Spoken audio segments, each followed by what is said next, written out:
I'm going to cover potassium iodide pills. These pills only protect against one type of radiation, and that radiation can come from a nuclear power plant accident or a nuclear missile or bomb. Iodine 131. Exposure to it can come from ingesting liquids or solids, or by breathing dust particles in the air that are contaminated with iodine 131. Other forms of radiation like cesium 134, cesium 137, and in the most severe kind of accidents such as the one in Chernobyl in 1986, strontium 90 and plutonium 239.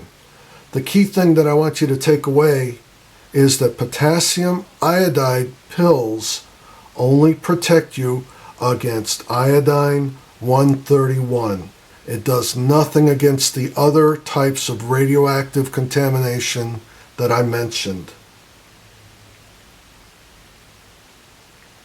Iodine 131 accumulates in the thyroid gland, which is an organ in the neck. The thyroid gland uses iodine to produce hormones that control how quickly the body uses energy. Because the thyroid gland does not distinguish between iodine 131 and non-radioactive iodine, the thyroid gland will accumulate it. Exposure to radioactive iodine may increase the risk of thyroid cancer for many years, especially for children and adolescents.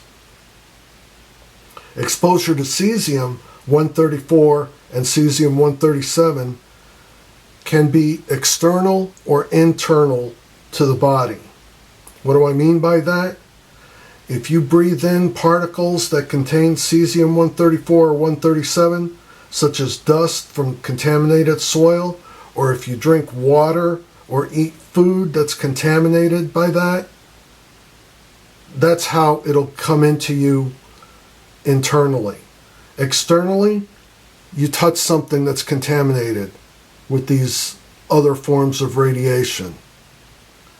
Bottom line, potassium iodide pills do nothing against all those other forms of radiation except for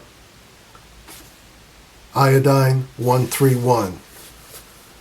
Buy it if you want, take it if you want, do whatever you're comfortable with, do your own research to verify what I've said. It's up to you. All I'm doing is just putting this information out there. What you do with it is up to you. There's a lot of YouTube channels with preppers on them that love to fearmonger. Fear sells, sex sells.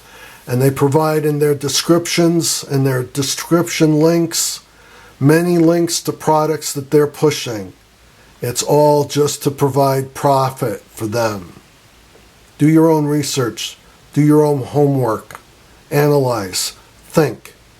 In regards to World War III and nuclear war, these people are really just bent on scaring you and worrying you about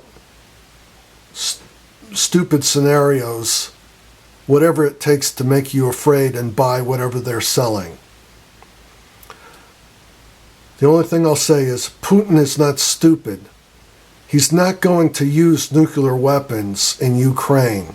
For crying out loud, if you look at the weather patterns, any radiation would float over to his side of the border. It'll endanger his own military and his own people. He's not going to do that. It makes no sense. That's all I'll say about Putin.